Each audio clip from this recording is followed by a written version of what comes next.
Good afternoon and welcome to Parks and Recreation and Community Service Commission regular meeting, Monday, October 17. November 21st. Roll call, please.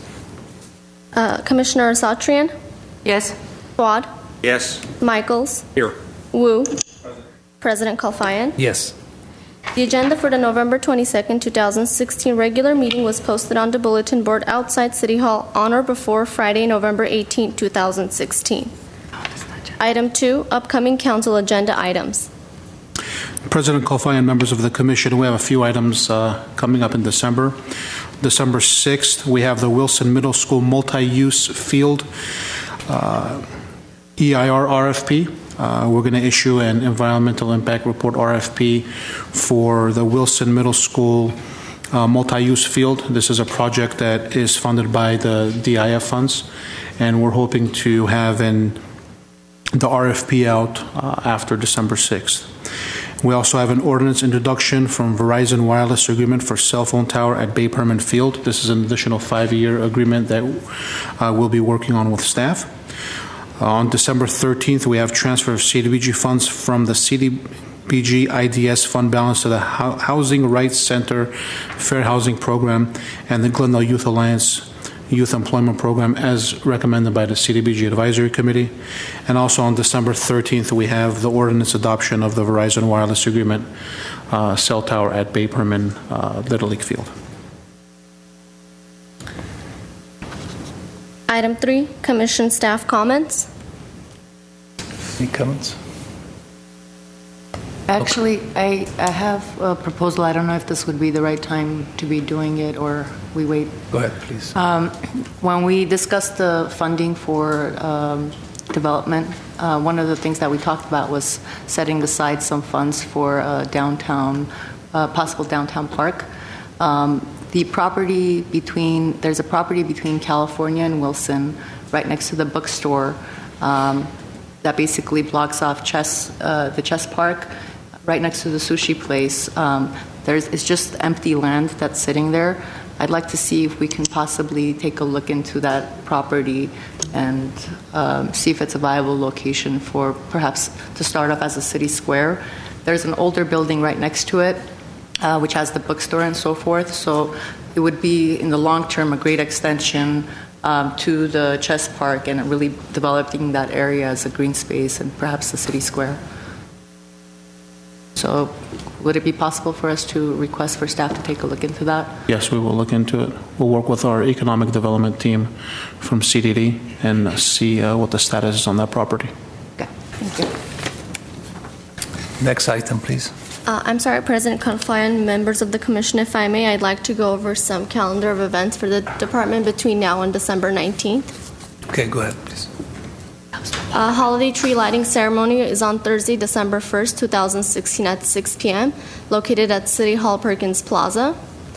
Bird Walk on Riverwalk will be located at Glendale Narrows Riverwalk between the corner of Paula Avenue and Garden Street on December 3rd between 8 a.m. and 10 a.m.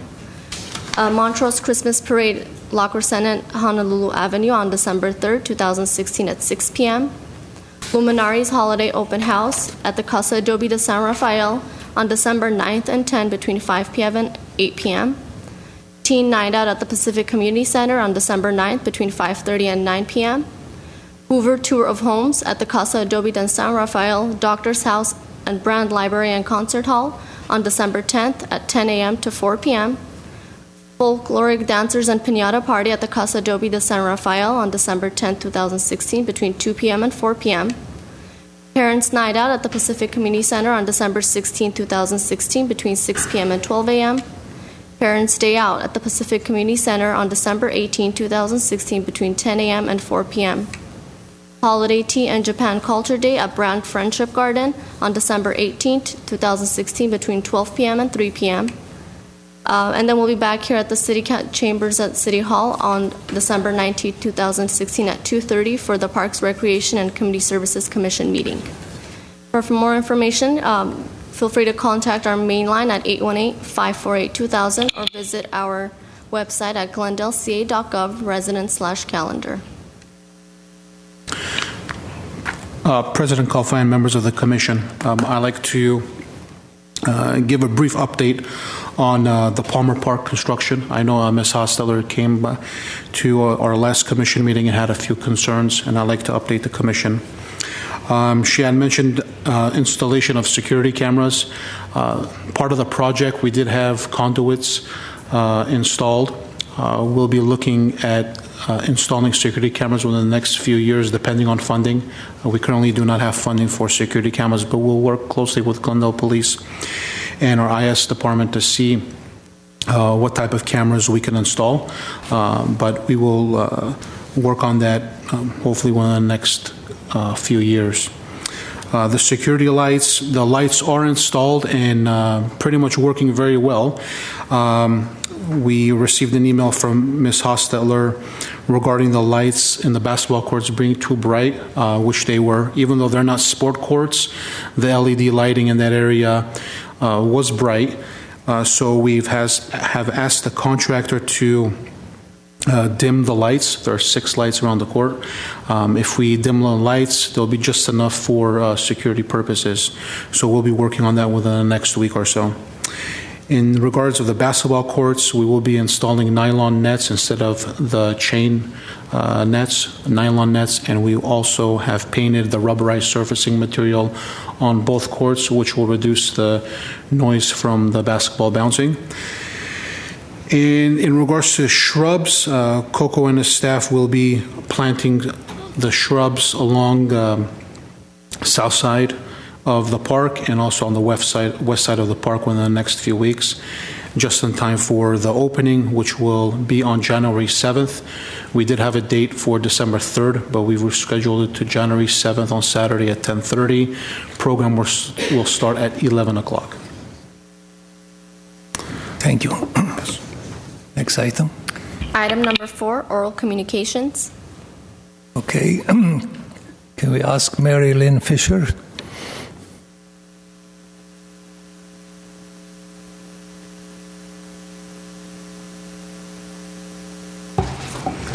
Good afternoon, Commission members and staff. My name is Mary Lynn Fisher, and I've lived in the La Crescenta Annex portion of Glendale for 33 years. I came here today to ask questions about how the park staff evaluates proposals to lease out parkland for wireless telecommunications facilities. I'm not familiar with Babe Herman Field, where the lease for an existing WTF is up for renewal, but I'm very familiar with Dunsmore Park, where AT&T wants to erect a WTF. The Planning Commission unanimously denied AT&T's application for the WTF in June. AT&T's appeal is scheduled to come before the City Council on December 13th. Everyone I know thinks erecting a WTF in Dunsmore Park would be a terrible idea. Because there are already WTFs in several city parks, I'd like to know more about how these decisions are made. For example, the Dunsmore Park application came before the Planning Commission because it is in an SR zone. Are the other parks with WTFs in SR zones, and if not, how are they zoned? Before WTFs are approved in parks, does the park department do a thorough investigation of how carving out, in this case, 600 square feet would impact various activities in the park, or how installing the WTF would threaten protected trees, or how it would reduce open green space, or whether the applicant's maps are accurate? The planning staff's report to the Planning Commission said the park staff called the proposed carve-out, quote, an unused section of the park, didn't note any of the activities that would be disrupted, and failed to note the threat to protected western sycamores. Every time I'm in the park, which is several times a week, that section is being used by joggers, by people walking with and without dogs, by kids sliding down the hill on cardboard, parents throwing balls to children, and people simply sitting on the hill and enjoying the view. Erecting the proposed WTF would cut off all of those activities. Another thing I'd like to know is how can members of the public get a copy of an application to lease parkland, especially of the maps? How much revenue is the WTF in Dunsmore Park projected to generate? And how do FCC regulations affect decisions whether to lease parkland for WTFs? I'd really like to understand a process that I think is very deleterious to the residents of La Crescenta, and if there are any good arguments that can be made in favor of something that is going to destroy the use of the park, as my husband and I and the people we know have used it for over 30 years, I'd really like to know what those are, because I reviewed the Planning Commission hearing. I was out of the country at the time and couldn't go there. I reviewed the Planning Commission hearing on a GTV6, and I really didn't hear any good arguments in favor of using Dunsmore Park as a location for a WTF. Thank you. Thank you. We'll let Mr. Bolanikian to answer if you have any questions. President Kalfai and members of the Commission, we can come back to Commission in December with a report, but with that being said, I know all of the applications go through the Planning Commission first. They do work with park staff, Mr. Panosian and his team, and once Planning Commission approves or doesn't approve, then we'll go ahead. They have the right to appeal to the City Council. If the Planning Commission approves, then we'll go ahead and work with Legal Department on a contract, and we'll initiate the contract with the company. But I'll turn this over to Mr. Panosian for some clarification. Yes. Thank you, President Kalfai and members of the Commission. I try to jot down some notes on the questions you raised, and I'll try and address some of them that I was able to get to, and we can also have a conversation afterwards, or I'll leave you my number. We can speak in more detail as to how the process works. But generally speaking, most of the parks are in the SR, which is a special recreation zone. Our parks and open space properties, and a lot of times when we do get the request from companies to install or erect the cell towers, they reach out to the staff, identify the park they're interested in. They provide the RF radio frequency engineers mapping that actually shows a gap in the area. And once they show that to us, we'll meet at the facility. They look at several options as to where will be the most ideal to locate. The one at Dunsmore Park with AT&T was selected outside of the ball field around a circle where there is a lot of land for the hillside going down. That's where the tower would be erected. It's approximately about a 25 square foot radius that would be placed there, leaving ample space for the folks to still be able to go loop around the ball field. And then the equipment shelter, we pointed down lower into an area where it's mostly not even turf, it's mostly open space. It's just vegetation that grows. We felt that would be the most ideal location at this time to be able to put where the equipment goes. And usually the ranges of the size of the equipment shelters and the cabinet range from 450 to about 650 square feet in size. And for us, the process would be to identify a location within the park that is the most conceivable.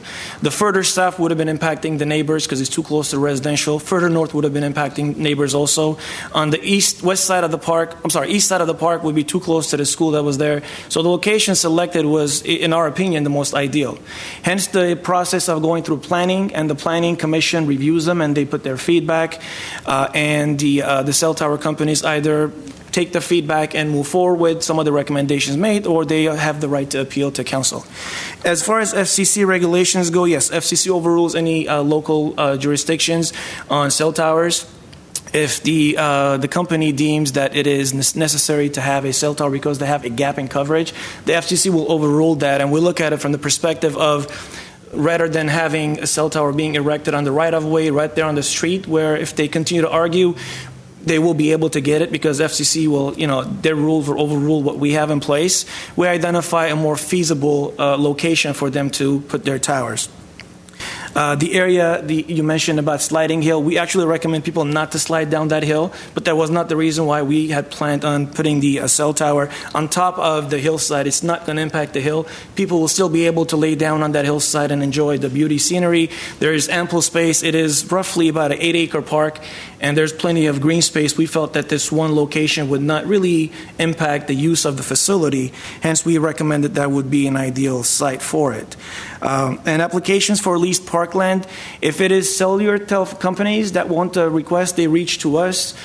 We go through the normal process of a general agreement. They go follow up with the Planning Commission process. After Planning Commission, we bring it to our Parks Commission for approval and recommendation, as we did with the last two Verizon sites, the one at Fremont and the one over at Shoal Ballfields. And after Commission approves it, it gets scheduled for Council's agenda for approval by Council for a lease ordinance because it will be longer than 5 years. How much revenue? Each cell tower typically generates about $3,000 on average per month, $36,000 a year with 4% interest. On a 25-year time frame, they would generate $1.5 million of revenue from the one site that we're leasing. And again, generally we look at identifying sites that are not within the ball field, that are not within the most used areas of a park. As we'll go through the item that's on here, it is an existing cell tower for Babe Herman Mini Park, Babe Herman Ball Field. It is at the perimeter of the ball field. It's an area where it's not going to impact the recreation use of the park. As such, we have most of the ball fields that we do have them in, they're outside of the use zone. A lot of times they're in a cornered area where we do not use that site for any recreation purposes, thus limiting the impact it would take on the park goers. And I'm not sure if I captured all your questions, and I'd be happy to discuss this further with you if you have more specific questions. Yes, I think I can find your email on the city website, and I'd be glad to email you my comments. Absolutely. And I appreciate your answers. The one comment I would have is there seems to be a presumption when a cell phone tower company asks to erect a WTF in a park that we go ahead and accommodate them. Has there ever been an instance where an application to build a WTF in a park was rejected by the Parks Department or the Parks Commission? If I may answer that question, yes, there's at least 2 instances that have been involved that such a cell tower was requested by the Parks Department. One was over at Brand Park several years back. It was a T-Mobile application, and the location they requested was not something we would have wanted to approve. Hence, it was in an area where it was being used by the public heavily. It was at the entrance to the park, and we asked them to move it to an alternate location. When the radio frequency folks looked at it, the engineers, they said another location will not be feasible for them. Hence, we said we're not able to proceed and move forward with that one. We also had one over at Maple Park. I believe it was another T-Mobile application that was requested to erect it near the community building, and we felt it would not be appropriate given that the entire perimeter of that area was being used recreationally. Hence, we told them that it would not be a good idea to put one in that location as well. So not every application that comes through our process has been automatically approved. We do vet it through our internal process, and then we rely on planning. As Planning Commission sends out notices to the residents are able to go put their comments in, and the residents' comments do get taken into consideration by the Planning Commission, hence their most recent denial of the application at Dunsmore Park. Thank you. Thank you. Next, Ms. Kay.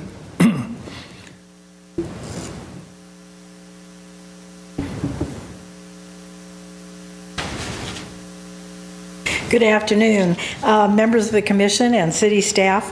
I want to thank you very much. My name is Kay Hostetler, and I live on Oak Ridge Drive, and that's adjacent to Palmer Park. I want to thank you all very much for getting the answers to the questions that I brought to the October meeting. It seems like the designer of Palmer Park has really asked you and challenged our Parks Department to defy the laws of physics. We knew sound would be a problem, and then this month, 2 weeks ago, Sunday night, the lighting became a problem as well. And I appreciate you for your efforts to work with the electricians, and that we will have the lighting resolved before the park opens in January. The lighting on the courts, I have a picture taken at 9:32 p.m. Any one of us could have read a book just sitting there on the court. It was that bright. So thank you for looking into that. I really appreciate your efforts on that. We've always been promised that there would not be any basketball played after dark, and that was even discussed at the October meeting last month. I also hope that the noise issue will be resolved by January, but that we will not know until the park opens. I wanted to just mention to you that I did talk to 7 of my neighbors, and we did send a letter to the mayor because we were concerned that time was running out for a few council meetings and also the park opening in December, and now there is a little bit more leeway. Saturday, we know you're working on the park very hard because Saturday there were tree trimmers there all day. And they were back again this morning, right in my little section of the world. And they were still working there, I think, when I left today. A few weeks ago, I saw a park employee wearing a shirt that said, "Parks make life better," and happened to be an employee over at Pacific Park. I really want that to be true, but I'm afraid that our peaceful and quiet neighborhood might disappear forever when the park opens. But the residents of Boynton and Oak Ridge are counting on you to make sure that basketball activity stops at dusk, and because our parks are meant to ease stress, not create stress. And I just want to kindly remind you that we too are the residents of Glendale, and we want to enjoy the park. And thank you very much for your answers to my October questions. Thank you. Next item, please. Item number 5, consent items. At A, approval of the minutes of the Commission regular meeting held on October 17, 2016.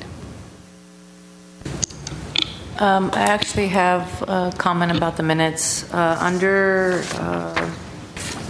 6A, the day camp registration fees that we approved last time, there's a note on there that at the bottom that says, with stipulation that staff will develop a scholarship policy. I just want to make sure that we're clear that we're talking about a fee reduction policy and not just a couple of scholarships that we'll be giving out to folks. Actually, let's go ahead and approve the minutes, and I'm going to come back for a scholarship. I think we need to create a scholarship for every program, not only this program. Well, I just want to make sure the use of the word scholarship is used appropriately versus a fee reduction for low-income families. Okay, we can change it to fee reduction policy. Yeah, where staff's working on it, we hope to come back to commission hopefully by January. Okay, wonderful. Thank you. With a new policy. Motion to... I'll make the motion to approve. Second. I'll second. Commissioners Asatrian, Yes. Wad, Michaels, Yes. Wu, Abstain? President Kalfayan. Yes. Next item, please. Item number 6, action items. At A, motion directing staff regarding the rescheduling of the January and February 2017 Parks, Recreation, and Community Services Commission regular meetings. Good afternoon, President Kalfayan, members of the Commission. Before you is a report to consider changing the dates for the January and February meetings. The Parks Commission currently meets the third Monday of every month, and the January and February meetings in 2017 fall on holidays. So staff's proposing 2 alternate days after checking the calendars for when this room is available. So we're proposing to move the January meeting to Monday, January 23rd from 2:30 to 4:30, and the February meeting to February 27th from 2:30 to 4:30. So if there is consensus amongst the Commission, we'd like to move those 2 meetings to the proposed dates. Anyone inconvenient for them? Right? Well, we need to move someone to move it. I'll move changing the dates of the meetings for the January and February meeting. Second? Commissioners Asatrian, Yes. Wad, Michaels, Yes. Wu, Yes. President Kalfayan. Yes. Next item, please. Item 6B, motion recommending that the City Council introduce an ordinance authorizing the city manager or his designee to execute a new ground lease agreement with American Tower Corporation for an existing Verizon Wireless telecommunications facility at Babe Herman Field. Yes, thank you. President Kalfai and members of the Commission, we discussed briefly about the process of the telecommunication towers that are erected in parks. This particular one at Babe Herman with Verizon Wireless has been in place since 1995. It was one of our oldest agreements that was in place. It saw itself through the 20-year original term, and it expired last year in December. We've been negotiating with Verizon, as a matter of fact, American Tower, who are the operators of the site, negotiating new terms because our current terms are at $3,000 a month with new language in the agreement that is more current with the market, more closer to the standard of the market and the ordinances that we have in place currently for WTFs within the city. Verizon Wireless has agreed to all the terms. It'll be a originally 10-year lease with 3 options to increase with 5 years each, potentially making it a 25-year lease agreement at $3,000 per month with 4% increase. They have agreed to all the liability indemnifications required by the city. And with the 4% increase, we're estimating that this tower, in the life of its 25 years, will generate $1.5 million. We have 10 currently cell towers, including this one, within our parks and open space properties. Annually, the revenues generated from these funds help offset some of our maintenance costs. We've created a ball field maintenance program. We have created a tennis resurfacing program. We pay for some of our weekend staff. We pay for our pesticide applicator from these revenues generated from the cell tower leases. And it has been a good source for us to be able to put resources back into the facilities and into the community as far as providing maintenance. This request is asking for your approval that we schedule it for Council's agenda. As Mr. Belinikian read, it is currently scheduled the first week of December for an introduction, which will follow to the following week as an ordinance for adoption on Council's agenda. If you have any specific questions, I'll be happy to answer them. But this tower is in existence. It did not require a planning commission review because it's there. It's mostly a language on an agreement, a new agreement, and it would be for Commission's recommendation for Council to introduce it as an ordinance. Any comments? Yeah, the $3,000 a month, that's what the current lease is. And you say the new one will also be $3 to start? No, sir. The current lease on this tower was $1,500. When they were first originated 20 years ago, that was more of the market value. If you recall, maybe a couple of you might have been here, 2-3 years ago, we brought 2 or 3 agreements, literally, that were similar to this one and allowed for the extensions, yet we as a city did not agree to mutually extend the contract because there was stipulation in there that we can increase the rates and it must be mutual agreement. We brought those contracts back similar. They were $1,500 with CPI increases. We brought those contracts back to you, and you approved it to be at the more current $3,000 value. We were able to renegotiate those agreements. This particular one, it was such an old language, it did not have the mutual consent language in the mix. Hence, we were not able to not extend this one. It had to go to its 20-year term. We're bringing it back. So currently they pay with the 20-year increments, within 20 years, the increments of the CPI, they're roughly about $1,850 a month.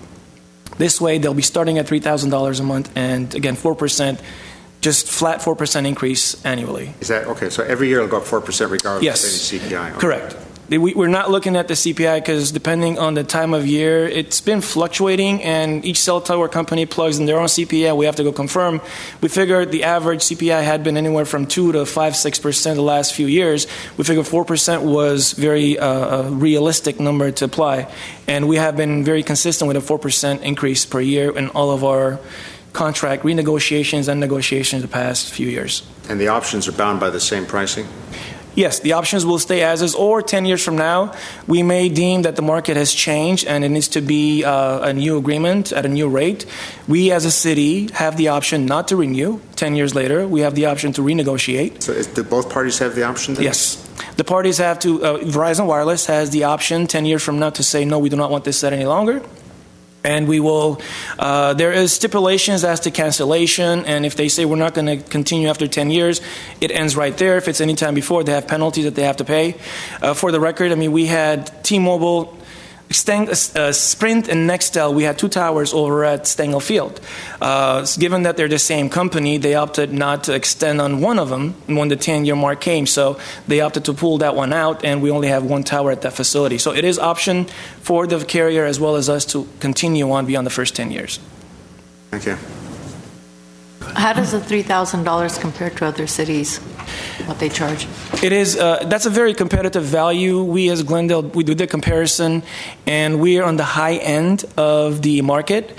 But we felt, us being Glendale, we have 200,000 population, and given the fact that there is a supply and demand ratio, $3,000 fit perfectly for our market, and the carriers that come to us, although they try to challenge the $3,000, it is a flat fee that we ask for, so we don't negotiate below $3,000. Do you have numbers for surrounding cities?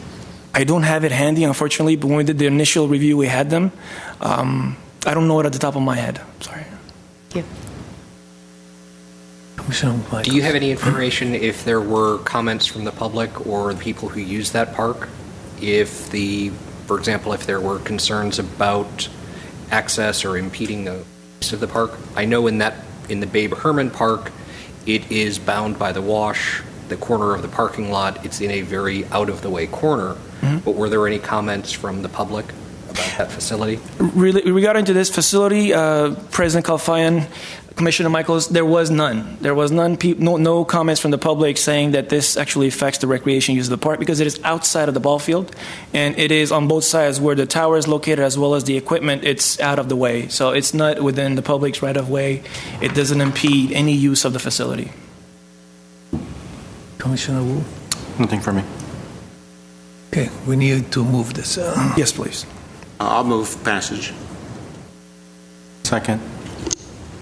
Commissioners Asatrian, Yes. Fuad, Yes. Michaels, Yes. Wu, Yes. President Kalfayan. Yes. Next item, please. Item 7, reports at CSP suspension policy update. President Kalfayan, members of the Commission, before you is a report, a note and file report regarding an update relating to the CSP suspension policy. If you recall, back in December of 2015, we brought forth and the Commission approved Community Services and Parks suspension policy, which established progressive discipline for various levels of offense. We came back in February after some feedback from the Commission and with a note and file report with the actual rules and regulations for the department, which basically set the rules that determine the levels of discipline, and depending on the rule that's violated, the individual is suspended accordingly. Commission asked for an update on that policy. We've been implementing the policy for the past 8 months, and we're happy to report that it's been very helpful and effective. Our Glendale Police Department has really been exercising their new authority to enforce the rules in the parks, which helps address problem patrons. The policy has helped address some problem patrons who are repeat offenders, and we've been successful at getting some stay-away orders from the court that also go above and beyond our suspension policy, and the court is ruling to and asking them to stay away from all parks or in some cases, the individual park for a year. GPD, the Glendale Police Department issues a 30-day notice if they find somebody that is violating one of our rules, and staff follows up with a second notice, which either confirms the 30 days, reduces it based on the violation, or increases it. Basically, the police department is only looking at violations that are over level 3 and above, so things that would call for a 30-day or above suspension, but their notice is only for 30 days, which requires us to follow up with a second notice. The total, since we started implementing the policy, so in the last 8 months, we've had a total of 27 suspensions, and 24 of those are unduplicated individuals, which means that 3 of those are repeat offenders. So they've been back in the park violating another rule. Some individuals have been suspended multiple times, thus increasing their suspension period. There's a table that's included as part of the report which shows you the breakdown of the individuals who are suspended, not necessarily the individuals, but the types of violations that we've seen in the last 8 months. So as you can tell, majority of the violations have been 1-year suspension. So they're either violations of rules like possession of drugs or alcohol, which call for the 1-year suspension, or if it's less than a 1-year suspension, in some instances it's a 6 month, so threatening to commit an assault or selling, distributing, or consuming or being in possession of alcohol or urinating in public, which are 6 months. And in some instances, if it's a repeat offender, even something that would call for a 1-day or a 30-day suspension might increase that time period. So as you can tell from the table, there's a total of 27 suspensions that were issued, and majority of those are 1-year suspensions because they are egregious violators of our rules, and it's mostly drug possession or even in some instances carrying a weapon. So there is a hearing process. The individuals are able to appeal if they feel that it's unfair or unnecessary, and we've had 2 appeal requests to date. One of them, we didn't have to go through with an appeal hearing because it was smoking, so by the time he came in for the appeal, I had already reduced it down to a 1-day suspension, so there was no need for the appeal.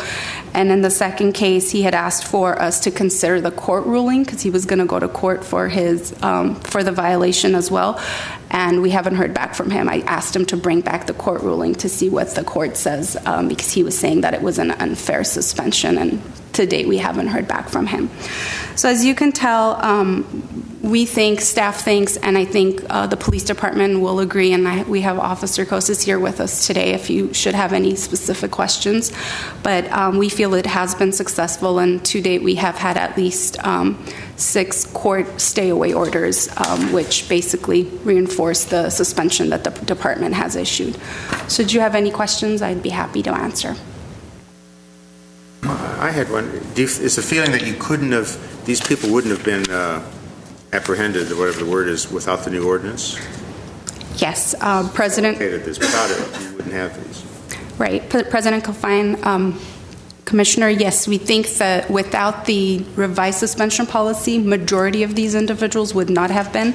I could tell you that one of the suspensions was issued by staff, the rest were issued by the police department. So it gives them the authority to exercise this authority while they are out in the parks and come across individuals who are violating rules. Yes, they would have been maybe arrested for some of these, but they would be allowed to come back to the parks. But this way they're asked to stay away from the park, and if they come back to the park, they're arrested for trespassing. And usually when they're arrested for trespassing, that's how they end up in court a lot of the times. And so therefore there's another court order which asks them to stay away.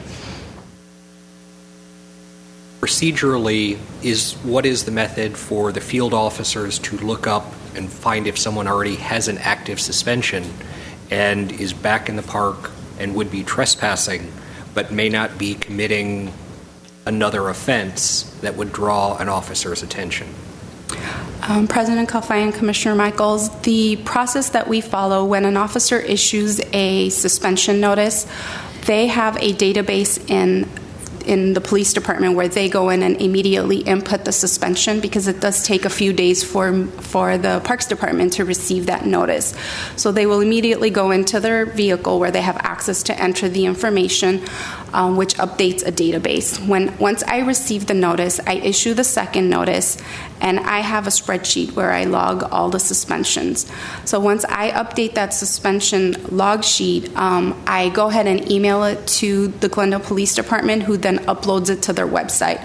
So at any given time, a police officer could pull up that information out of their vehicle and look to see that, Joe was suspended on this date for this period of time, effective on this date, and their rights to return to the park is restored on this date. So if it's any day before that, if it's any day prior to their end of suspension, they shouldn't be in the park. When we do receive court orders, our legal department does send a copy to the police department and a copy to me, and I do update that log sheet with the court order, and I send it back to the police department. So as soon as we have updates, the log sheet does get updated on the website where officers have immediate access. Any other questions? I have a quick question. Of the 24 violators that you cited in the report, how many of them are residents of Glendale? I would say off the top of my head, majority of them are Glendale, and about 14 of them are actually homeless individuals that are in Glendale. Okay. So there's maybe a handful that are not Glendale residents, but majority of them are Glendale residents. And how do we assure that they are properly notified of the 1 day, 30 day, 6 month, up to a year suspension? While, let's say, they're currently under a 30-day suspension, they happen to be on the park and engage in another illegal activity, which will trigger a 6-month suspension. How are they notified of that? That will be the potential consequences of their being on the park property and engaging in other illegal activities.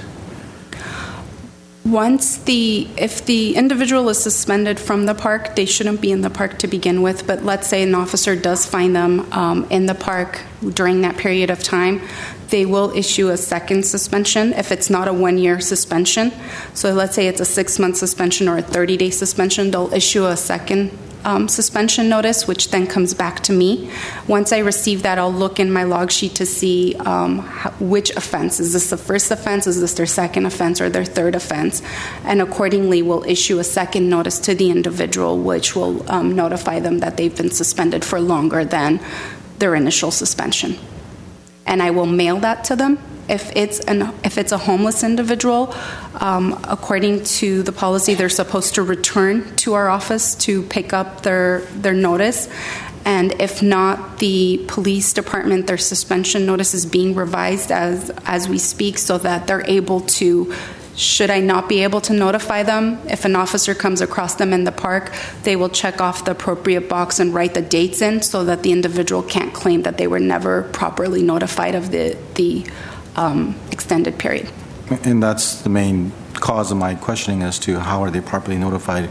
If they come back and say, well, I was never notified that will be, 30-day suspension, and then I do something, it's going to trigger 6 months. Mm-hmm. So especially if they're homeless, I just wanted to see how they were going to be properly notified and what type of mechanism Glendale PD will have to, do you guys verbally go and advise them of the suspension period at the time while citing them? Or? President Coffey and Commissioners, I'm Officer Steve Kozis, Glendale Police Department. I've been working closely with Ms. Alexanian on implementing the suspension policy and training all of the patrol officers, and also issued suspensions myself. And knowing the patrons who have committed crimes that also violate park rules, some of them agreed are homeless and transient. Some of those individuals do have good mailing addresses, so mail service for our legal department is good for those people. But for those that don't have addresses and they're unable to receive mail, then those suspensions that are graduated from the initial 30 days and longer, then I can see, all of our officers can see that that person has not been personally served yet. So when we come across that person and they need to be personally served, we will take our new revised forms and personally serve them in the field. In one case, I personally served somebody in the jail. I knew he was in custody for an unrelated crime, and I knew he needed to be personally served. So I put those two together, walked down to the jail, personally served him, put that copy into his property, and when he left, he had it with him. So, when the suspensions are issued in the field, patrol officers have a triplicate form. So one of those copies is left with the person, whether they take it with them and leave with their citation for the crime that they've committed, or it comes with us to the jail for the crime that they've committed. Either way, they've been personally served at the time that it happens with a yellow copy. The originals are submitted to our records department, and Glendale Police Records forwards the appropriate copy to park staff for them to validate our suspension and extend it or decrease it according to their rules. Great. Thank you, sir. Well, I had a quick question. I'm sure we discussed it at the time. For smoking, for instance, if you see somebody smoking in the park, you tell them to put it out. And if in that case you don't, that's it. It's only if people are resistant somehow that you go to this, or what? Yes, suspensions may be issued for smoking in the park. We do issue citations for smoking in the park, even on site, whether we give warnings or not.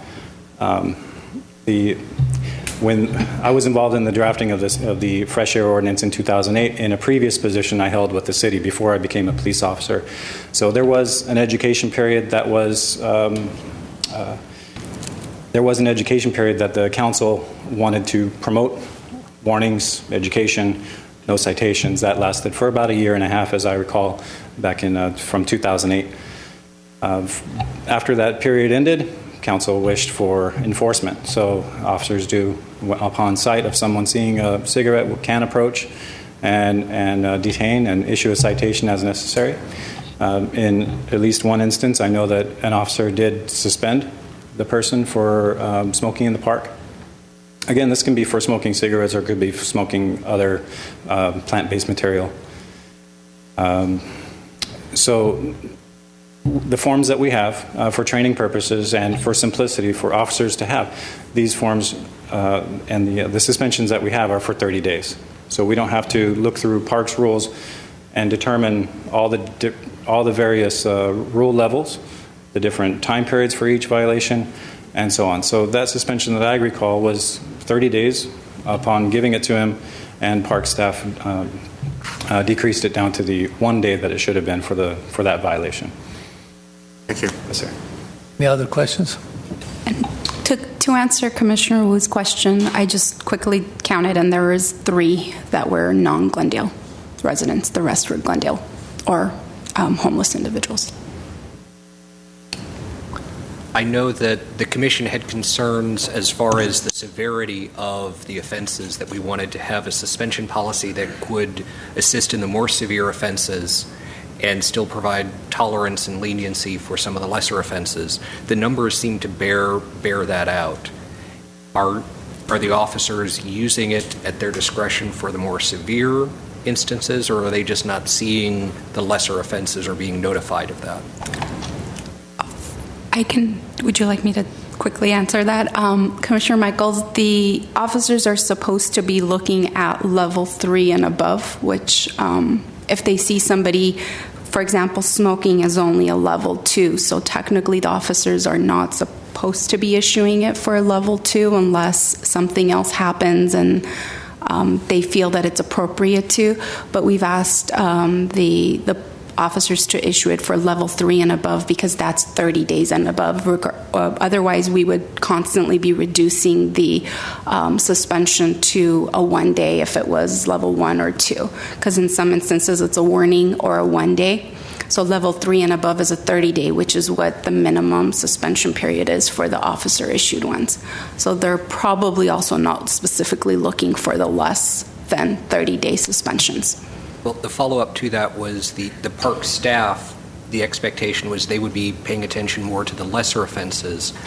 How many suspensions have the park staff issued versus officers? To date, we've only had 1 that's been issued by a park staff and a second one where park staff called for a police backup to issue. So it was technically issued by the officer, but it was staff initiated. Any other questions? Thank you, officer. Yeah. Actually, Oh, have I'm one, sorry.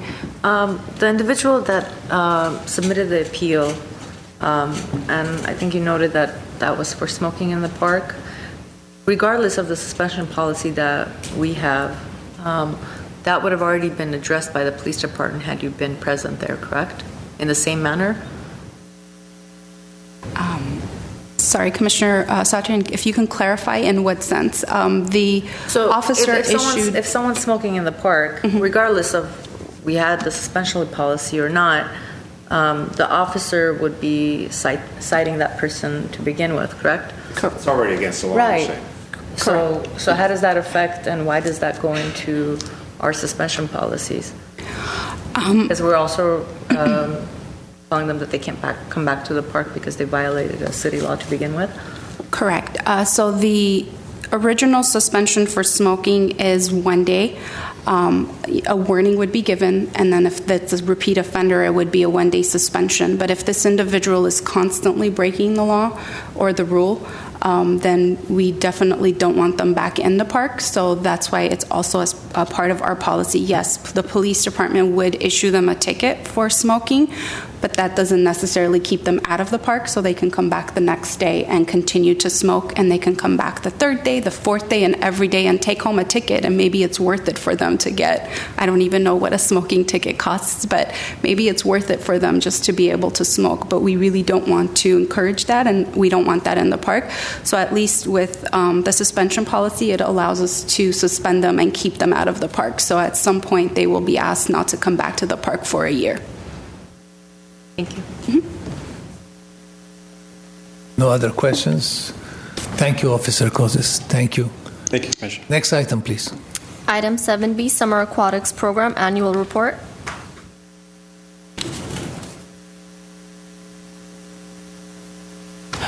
Good afternoon, President Kalfayan and members of the Commission. My name is Courtney Maglio. I'm a coordinator for the Community Services and Parks Department, and one of my responsibilities is to oversee the Summer Aquatics Program. This summer,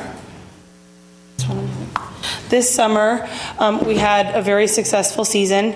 We open on Memorial Day every year, and so we operated beginning May 25th up through the last Sunday in September. So this year it was September 25th. I'm sorry, May 30th it was this year that we opened Memorial Day.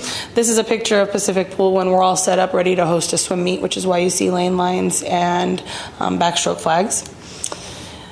So we offer a variety of programs. It's very comprehensive. We have recreation swimming, instructional swim lessons. We offer a community swim team, community water polo. We have a junior lifeguard academy. We do various special events. We do rentals, so private parties are hosted there.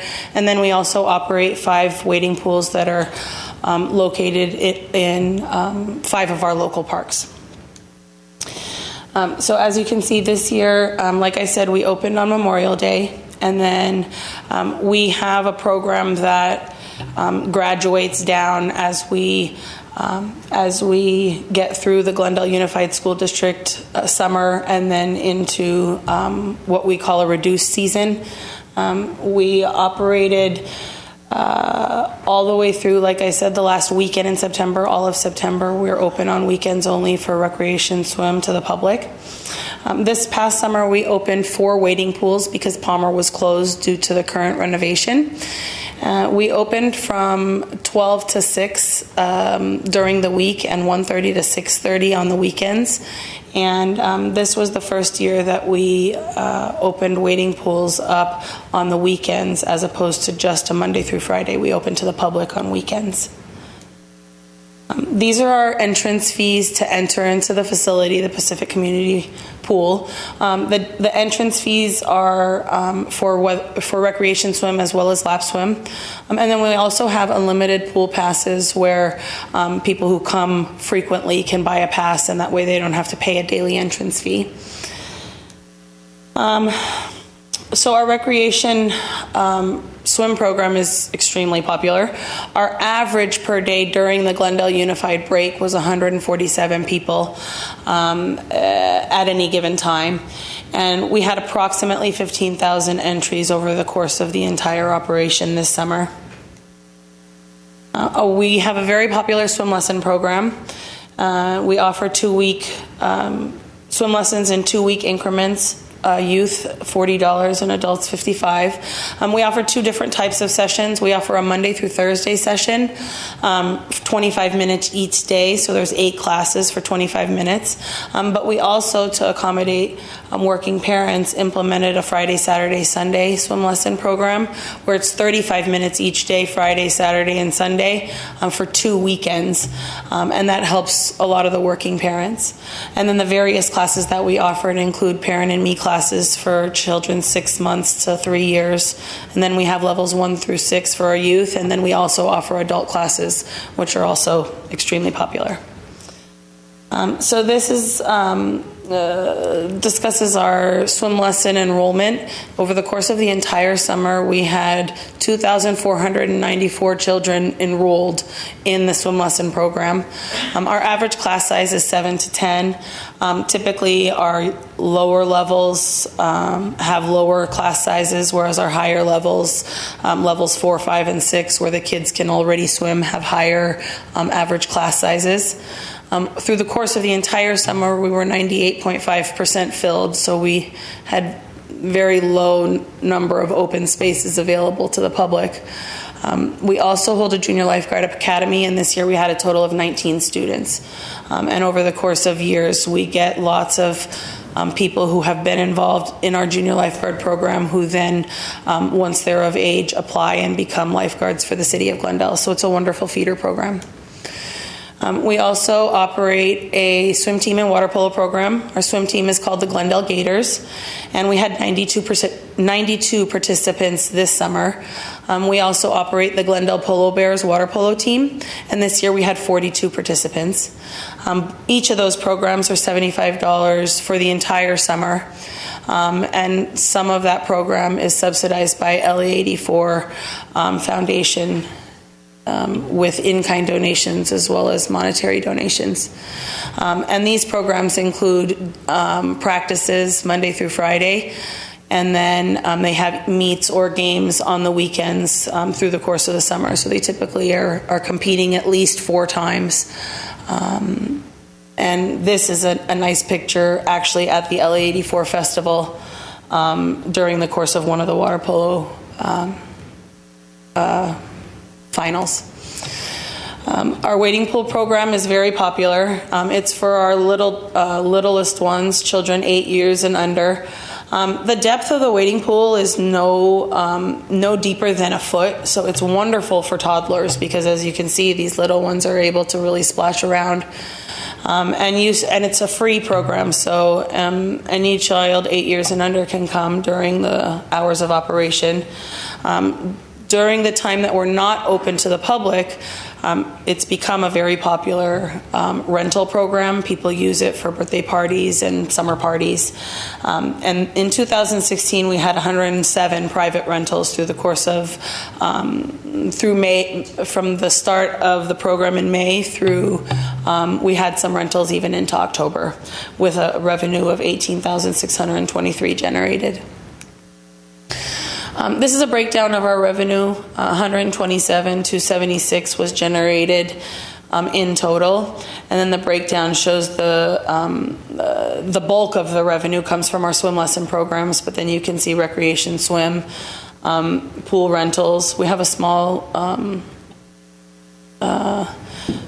slice there for the LA84 grant, which includes the in-kind donations as well as the monetary, and then small concessions. This slide does not include the wading pool rental with regards to the private parties. And apparently that's the end. I seem to go through that very quickly. Does anybody have any questions? Any questions?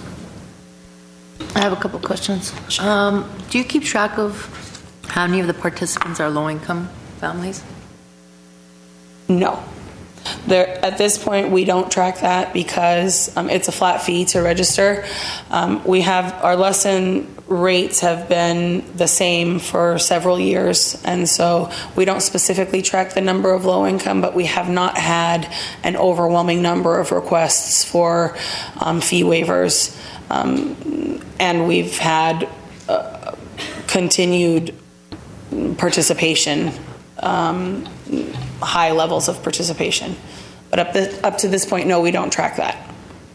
How do you handle somebody that wants the fee waiver? How does that work with this? At this point, if somebody requests a fee waiver, which has not happened often, but if it were to happen, then I would speak to my supervisor about a request for fee consideration and then discuss the circumstances and then pass it up for approval. But because it hasn't happened, I can't say whether or not something's been approved because we haven't actually gone through that process. But that would be how I would handle it. Do individuals know that there's something that they can actually approach you for a fee waiver? President Kalfai and members of the commission, we actually don't have a fee waiver program for aquatics for the swim lessons. The swim lessons are between 30 to 45 minutes. Most parents that are requesting fee waivers or some assistance would be for our day camp program that need the child care. It's a service that they would need while they're out, working. We would, like I mentioned earlier, we'll bring that back to the commission either in December or January. But in terms of aquatic swim lessons, we haven't received any requests for a fee waiver for swimming lessons.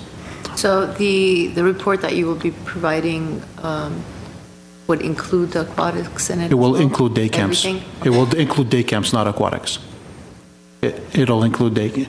If we decide to give a fee waiver or a reduction in fee, then with swim lessons is different than with camps. Our camp ratio is 15 to 1. For swim lesson ratio, we're going to need more life-saving personnel on deck teaching swim lessons, so our costs will go up in terms of aquatics. With the day camps, our 15 to 1 ratio, if we have a few participants here and there that have a fee waiver, that have had their fees waived, we can work around it because we do have extra staffing available. In terms of aquatics, we have one lifeguard per 7 swimmers. If we have an influx of participants wanting a fee waiver, then the cost on our end does go up. The aquatics is supported by the general fund, correct? The swimming lessons is supported by special revenue. So all of our... So which part is supported by the general fund? The general fund is the recreation swimming. That's why recreation is so inexpensive. It's 50 cents to $3 and much cheaper than our neighboring cities. For example, Burbank will charge $10 per day for recreation swimming, where we charge $3 a day. So our recreation portion, our maintenance and operation is general funded, but our swim lessons is special revenue funded. I don't know if this would be the right time, but would it be possible for us to actually, when we're going through the fee waivers for the day camps, for us to actually take a look at all the different programs that we have and how we implement that policy or various versions of that policy to different programs that come under parks? We can look at it. Would this be a good time to request that? Sure. So let's create something for all the activities that we have. The participants here at the Pacific, it's mainly for that region, or they come from other areas also? What's the radius that we serve? Well, it's open to... For the swimming, yeah. Yeah, it's open to both residents and non-residents. We do see... it's diverse. We see a mix. We see people coming from the local area in terms of addresses when we're entering their registrations, but also people that are coming from La Cruzeta, Montrose area. We do have some Burbank participants. We do have some LA participants. So it's serving a wide area, but it seems to me that the people who live in the area of Pacific Park are getting ample opportunity to participate. They're not being excluded. And President Kalfai and members of the commission, the first day of registration is only open to Glendale residents and La Cruzeta area. When Pacific Pool first opened in 2011, registration was open to everyone. Myself, Courtney, Gabrielle, we worked that morning and we had about 500-600 parents waiting in line to register. Following year, we decided to change it to Glendale residents, which has helped us out tremendously. So the first weekend of registration, we open it up to Glendale residents, La Cruzeta area, and then the following day, it's open to anyone in the area. What I understand from the commissioners also that we have to create a scholarship system or something that people that cannot afford it, we make it available for them. That's our concern, I believe. Okay, noted. Okay, we'll work on it and bring that back to commission. Any other questions? I have one quick question. Do we offer any special rate to Glendale residents versus non-Glendale residents? President Kalfayan, Commissioner Wu, at this point, we do not have resident, non-resident rates. That is something that has not been identified for the aquatics program. I'm not sure if citywide there's resident, non-resident rates.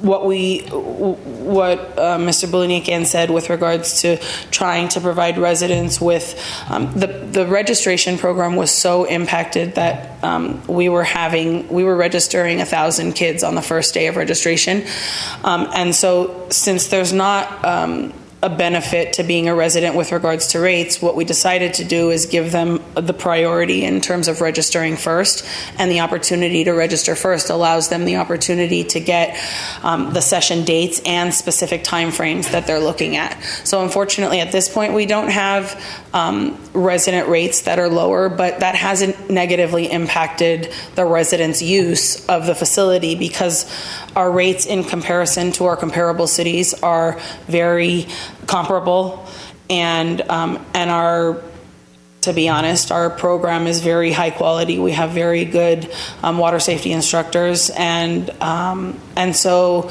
over the years it seems that people have now chosen to come to Glendale as opposed to their other options because of the level of programming that we are offering.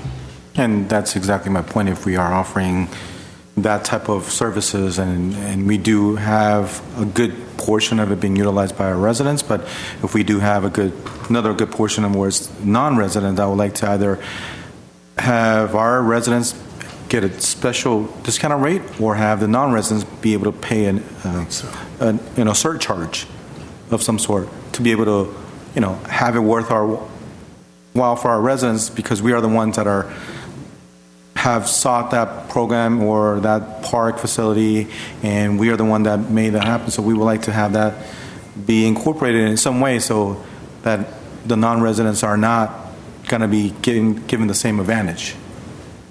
I understand, and I think that we can evaluate that. And yeah, President Kalfayan, members of the Commission, we can bring back the fee chart to include non-resident and resident. Something of the residents, we'll leave the fees as is, and then resident we can charge 20 to 25% extra, depending on what Commission decides. But we need to benchmark and look at what our surrounding cities do, and we can come to Commission within the next few months and maybe increase the fees for or add a non-resident resident fee. Okay, thank you. I'd just like to interject. One of the things that Glendale struggles with being so close to Los Angeles is the city of LA they charge, I think, $1 for their swim lessons. So the amount that they charge is so low that we have been looking at whether or not we're competing with them, but that's why I said our program, we still get the numbers, we still get the registrations because of the level of programming, despite the fact that our price is significantly higher than our neighboring city. Burbank and Pasadena, for example, don't charge such a low amount, but Pacific Pool is very close to the Los Angeles border, and we're still getting people from that area who are choosing not to go to the local LA pools and come to us instead. What's the percentage of the non-residents using it? I don't have that off the top of my head, but my guess would be, based on my observation, probably 20%. Anybody have a thought? We don't really know. Let's assume it's 20%. It's probably a low amount in comparison to the residents. But is it legal to charge extra for the non-residents? Is that there's a legality in there? Commissioner Kalfayan, yes, we can. Any fees that are adopted by the Commission and City Council, we can charge any fee that we'd like, depending on resident or non-resident. So we will look into it. Like I mentioned before, City of Burbank, I remember, charged $10 for non-residents for recreation swim, and I believe $3 or $4 for a non-resident. And Pasadena currently has a non-resident surcharge for aquatics.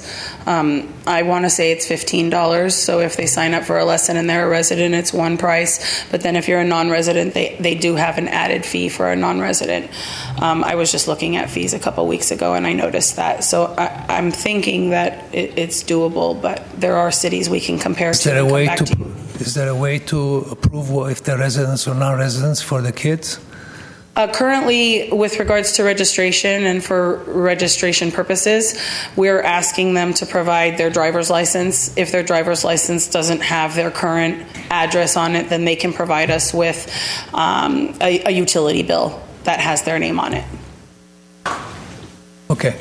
I think it's a great else? idea, and I think it may just be the thing to balance out fee reductions on the other end. So. Okay. If there is no other question, we'll move to the next item, please. Thank you. Thank you. Thank you. Item 7C, Vertigo Skate Park Annual Report. Good afternoon, President Kalfai and members of the Commission. I'm Gabrielle Golia, the Senior Community Services Supervisor over the sports section, as well as a number of other areas. One area that I oversee is the skate park at Verdugo Park. And I am here to give you a brief report on the operations for the past year.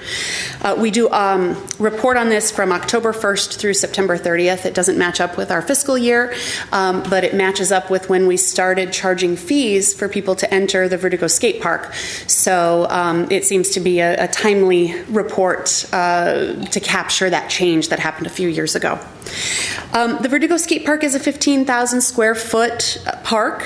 We have a kidney bowl with tile and coping, a clover bowl with an oververt extension, a snake run with love seats and an oververt pocket, and a street course.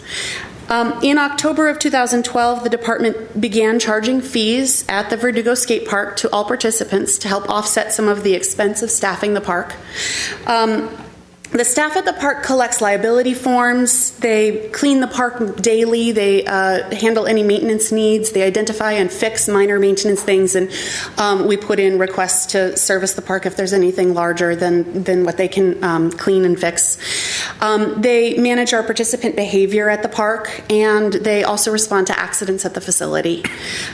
During the 2012-13 fiscal year, salaries and benefits funding for the skate park was reduced.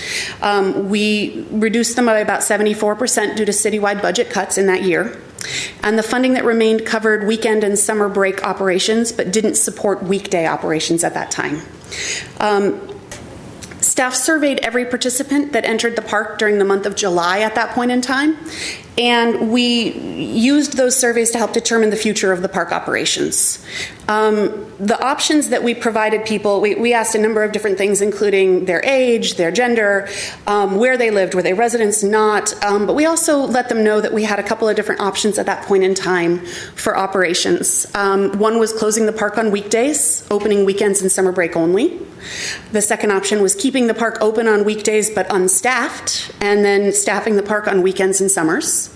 The third option was keeping the park open weekdays with volunteers and then staffing it on the weekends and the summer break. And our fourth option was to keep the park open every day with a staff, and participants would pay a daily fee to enter.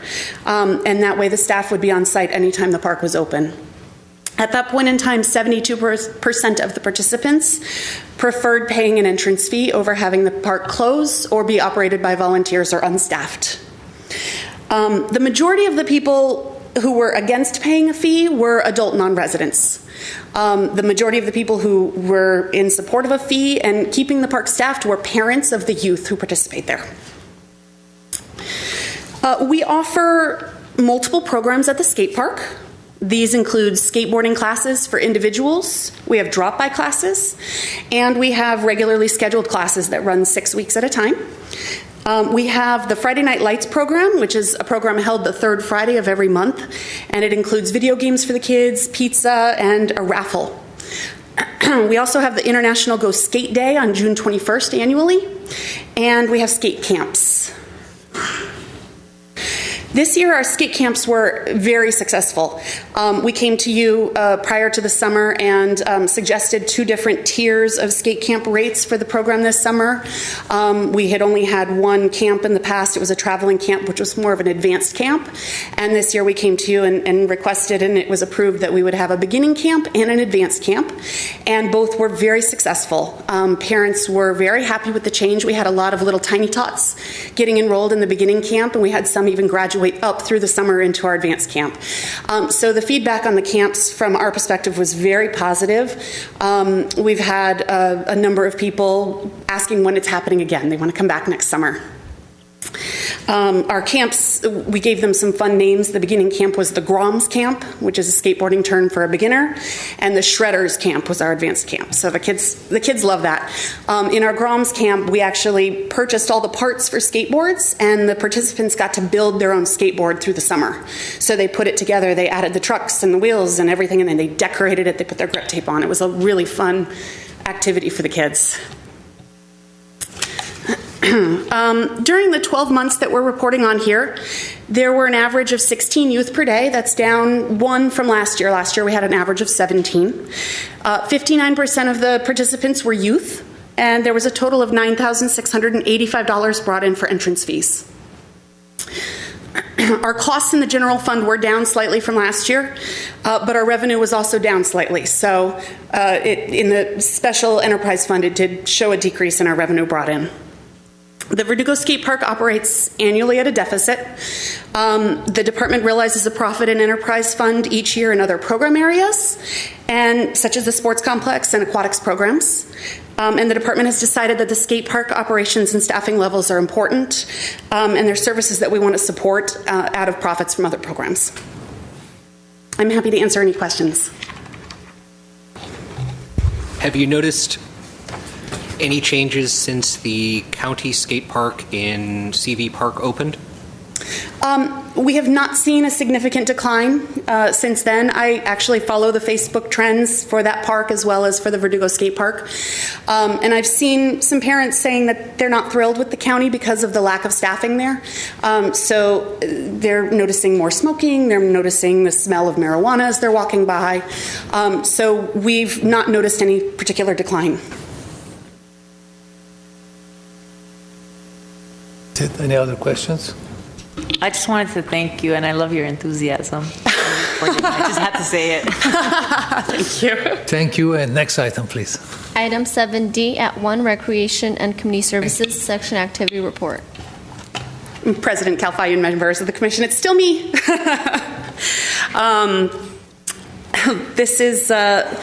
This is a large report this month, so I'll keep it brief and just touch on a couple of items that we've talked about or that we've had throughout the month of October. This is our reporting period for October.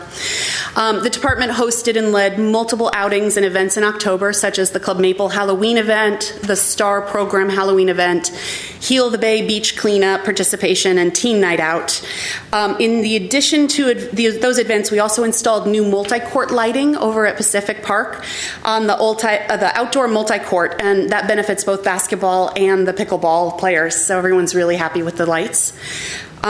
In October, the department used Pacific Community Center's multi-use field for the One Glendale after-school sports program's flag football season championship day. So we have expanded our program this year. We have 8 schools. There were over 200 participants in the 4th and 5th grade participating on that day, and Columbus Elementary School won. So they're very, very proud, very happy. Edison came in second, followed by Horace Mann and Cerritos. There were a number of departments from the city there, as well as some organizations from around the city. They were all in attendance to promote good health, and then they were there. It's a really great opportunity for us to talk to the parents. We have a captive audience of parents who are there to see their kids, and in very few other areas of the city and programs do we have that opportunity to really tell them what we have for them. So everyone's using that as an opportunity.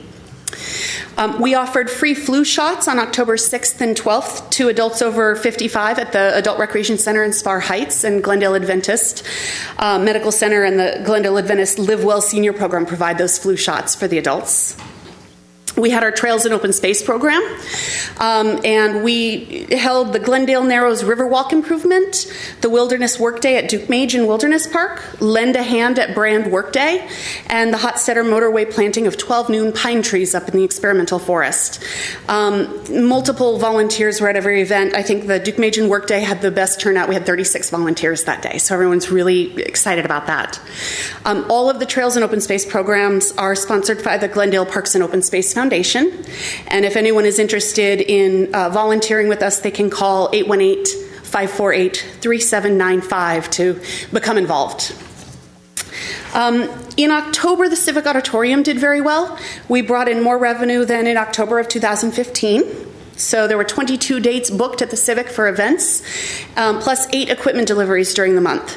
And so far this year, we've collected over $119,000 in revenue for the Civic Auditorium. So that's almost $12,000 more than last year. So we're moving in the right direction.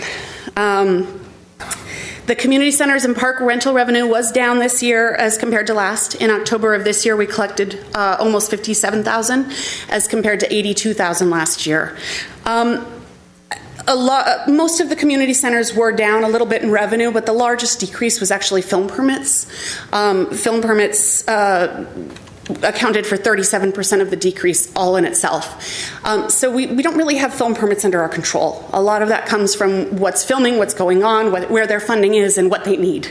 So we're hoping to increase our film permits and also the other rentals and bring our revenue back up. That's it for my monthly activity report. Do you have any questions? No comments on the enthusiasm? Thank you. Thank you. Thank you. Next item, please. Item 7D at 2, Park Services. Yes, good afternoon again, Commissioner, President Kalfai and members of Commission. Our monthly activity for October, we had 134 work orders completed for non-routine work, and 90 by groundskeepers, 15 by a pesticide applicator, and 29 by our irrigation crew.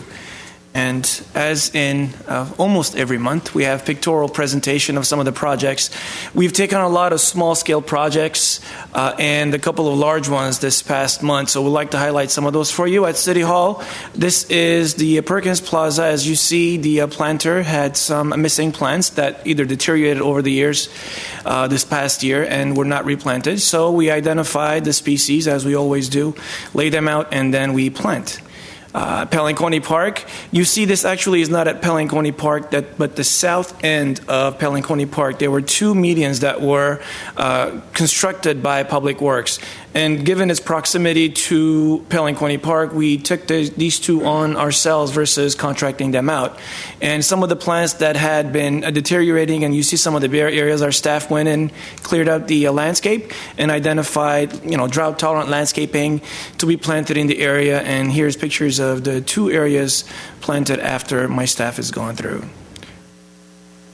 Harvard Mini Park, our project crew took on a couple of challenges this year. Given some workers being injured, they took on some of the landscape maintenance of our mini parks, which is not typical for our project crew, but in support of the other sections, given the lack of staffing, they started doing some horticultural work. And this was at Harvard Mini Park, where the vegetation, the shrubs along the perimeter of the park had grown significantly higher than they should. Their crew's gone in and reduced them down to acceptable levels below the fencing rails for our residents. We did a similar task over at Elk Mini Park. As you can see, this is the vegetation at the entrance that has overgrown. They came in and cleaned it back. Same with the planter beds to a level that we deem the most acceptable level of vegetation. And once a year, we'll be conducting these large-scale landscape horticultural work to assist the crews in the field. Palmer Park. As the park has been in construction, we've been working with the contractor and the project manager on several aspects of the park. One of them was the turf, resodding of the turf areas. I don't have a lot of pictures to show you of the prep work, but this is removal of the turf and getting it ready, leveled for sod installation, irrigation, making sure it all works. Here's the northern segment, how we have to remove all the dead turf, the existing turf, to make room for the new one after we till it and level it. And also the walkways, perimeters on the north end of the playgrounds. And I know this is kind of more of a tease for you and won't be able to show you a lot of the project aspects. We're trying not to, so you see a larger picture when we do open for you. But here is the turf renovation. We bring in the sod, and we hired a company to come in and lay out the sod, as we do in our ball fields. And once we have it all installed, irrigation working properly, let the sod cure, here's what it looks like after we're done. And it's still in its growing period. These are some of the reasons why we've had to extend to allow for the vegetation to grow, for the turf to root properly. And here's what Palmer Park looks like in its turf open space area.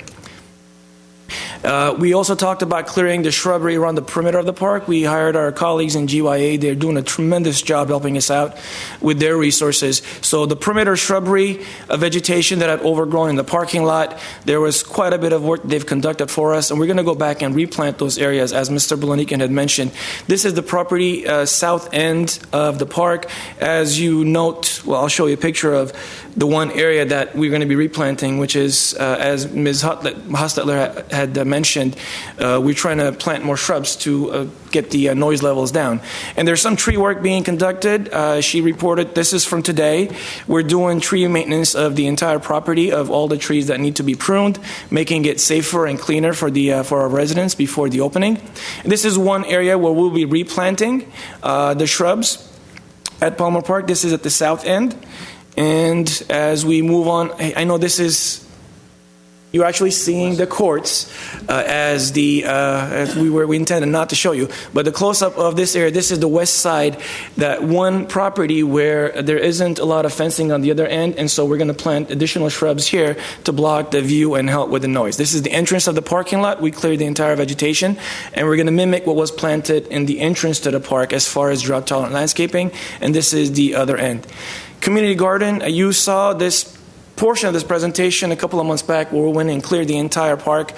This is overgrown vegetation completely all around. There were 36 plots at the time. We felt this was an appropriate use of the location, and we had complaints from the residents that there were rodents coming in. And as you see, the fencing of each area were anything the plot owners could find, anywhere from railings to cribs, whatever you could imagine. That's why the fencings were done.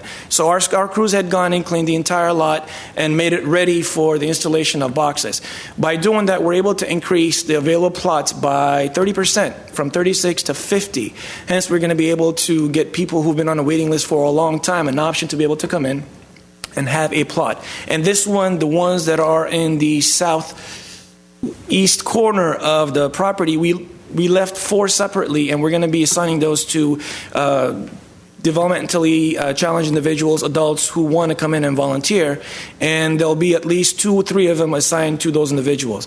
It is designed so even individuals with, mobility challenges will be able to get through the perimeter, and each individual who used to have a plot before we tore the place down and redid it are guaranteed a plot, and then again additional ones will be able to come in. And here's a view of it looking east.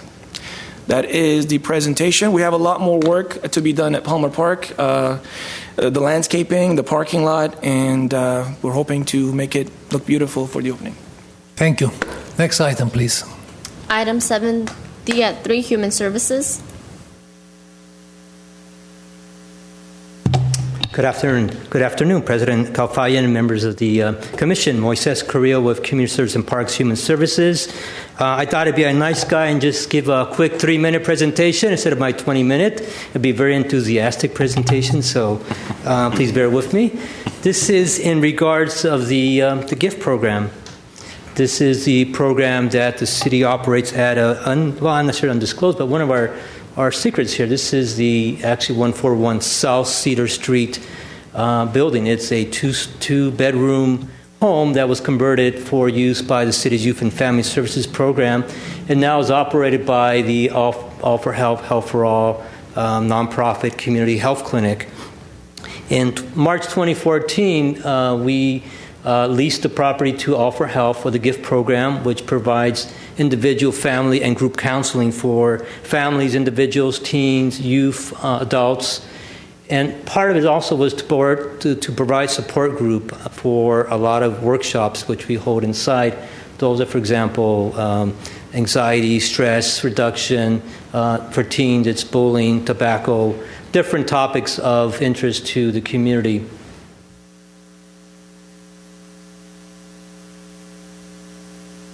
In terms of services, we actually say All for Health serves about approximately 1,800 clients per year. That amounts about unduplicated clients per year at 1,800 patient visits. The reason why the number is higher is because clients do come in 2 or 3 times to see a counseling office. Just an example of one of the counseling rooms. You would never think this is a 2-story home, beautiful furniture that's provided actually by the city, and a very conducive counseling office. Is one of 2 counseling offices. 67% of the patients are very extremely low income, and that's about $27,000 for a family of year. So it's very conducive to those who don't have insurance, those who are in Medi-Cal, those who are in that gap without having sufficient resources to go to a larger mental health facility. It's currently staffed by 1 program director full-time who also serves as a person who does enrollment for insurance. And we do have 2 psychologists. We have 1 part-time psychiatrist, which is a great bonus because that person, she's able to give out medications and monitor patients with not only counseling but also the medication services.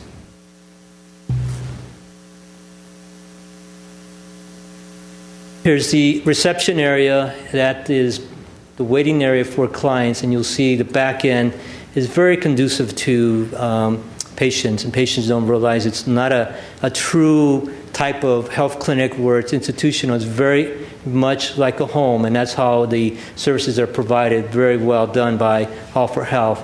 Referrals are also made to the health clinic at All for Health, which is down here across the street on Broadway. And as I mentioned, we do have quarterly educational workshops for teens, families in this reception area where all the chairs are moved out, and there's portable chairs that are placed in here, and we can really only hold about 20 people. So really capacity is one issue where we sometimes would get larger groups where we really have to have people standing room only. But again, it's very conducive to a small informal gathering.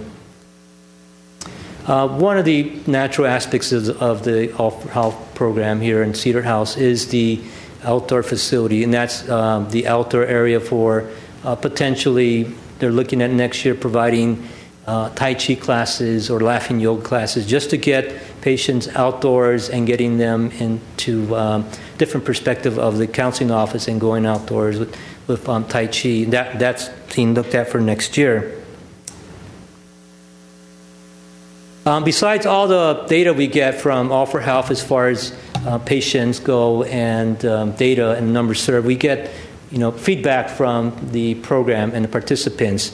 And I love these quotes here. Some of them say that the Cedar House is like a second home, and so people really enjoy going there versus sometimes an institutional type of counseling session. And also people, I could say, I know who that top level therapist for Heart of Gold. We do have some great therapists there that are really dedicated to service the community.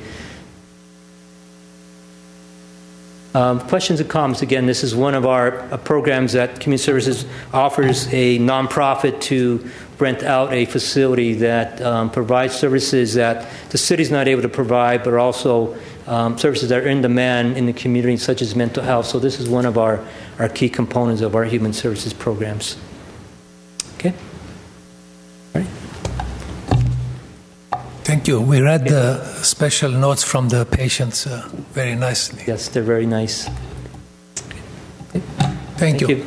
Next item, please. President Kalfayan, members of the commission, there's actually one announcement that Arsenal will be making regarding the point-in-time count. Okay.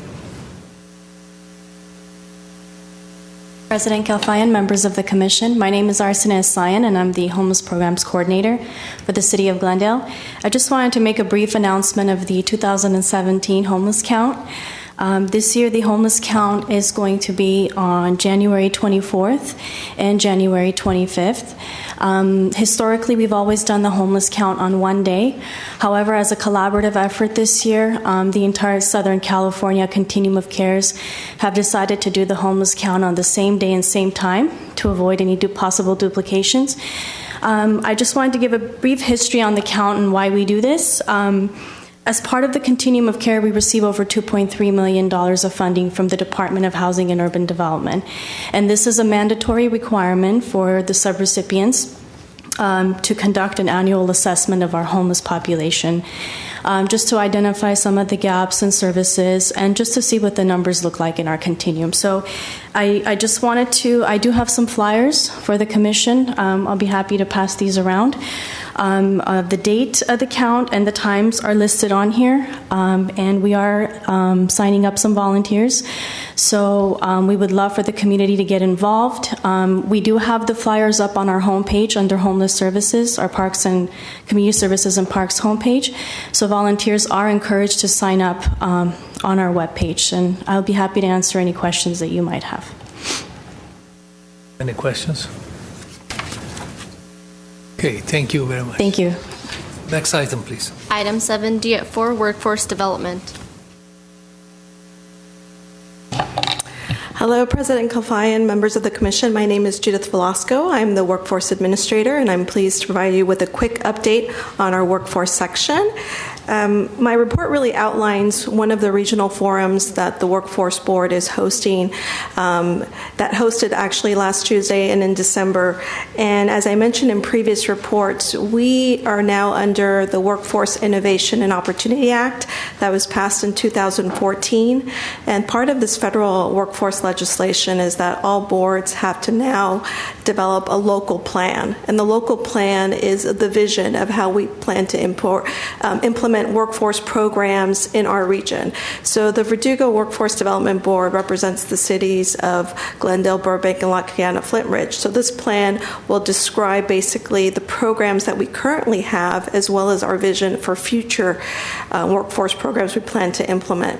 A new requirement this year is called a regional workforce plan. This was not done in past years, but now the Verdugo Board is part of a local region, and this region consists of 7 other boards, which represent the cities of LA City, LA County, Foothill, South Bay, Salico, and Long Beach. So we're working with that region to develop a regional plan. Both local plan and regional plans are due to the state on March 15th, 2017.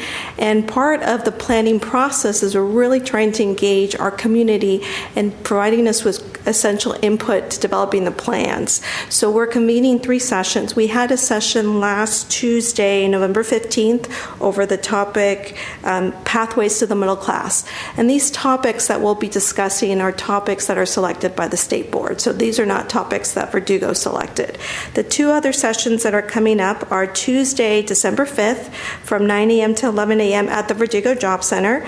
That topic is career pathways. And the last topic is Tuesday, December 8th, from 9 a.m. to 11 a.m. at the Verdugo Job Center again, and that topic is industry valued credential. So these are really broad topics that the state board wants to have meaningful discussion with the community, and the community consists of all stakeholders. It consists of our board members, educational partners, community-based organizations, any member of community that wants to state their comments and opinions on these types of topics. And just to give you kind of a gauge of the questions that our facilitator will be asking in the career pathways conversation that will be held December 5th, questions that will be addressing to the general public who will be in attendance are: what are the hard-to-fill jobs and occupation in demand right now? What are the skills gap that we see in our community?